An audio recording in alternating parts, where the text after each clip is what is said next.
Hirap na kumain nito, merienda na di kinakain yung buto.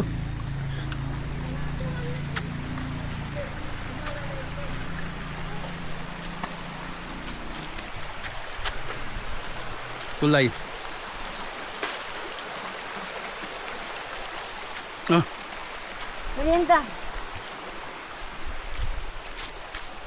Aslong. Tagay ko. Ah. karin na lang oh. Ayaw, karon na lang kuya, wa ko rin kaon.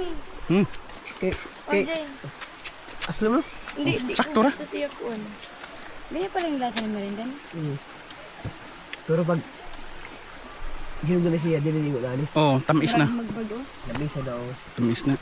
Kaya kay Gulat ka buwang pa lang na siya. Oh. Pero pwede na daw makaon. Ay, oo. Bawal sa ako kay daghay kuan, liso. Tara. Ayun guys, dito na kami sa tinatawag sa amin na shower. Shower. Ito po ay ito. Lumbia. So, ang gamit nito para sa bubong ng mga bahay.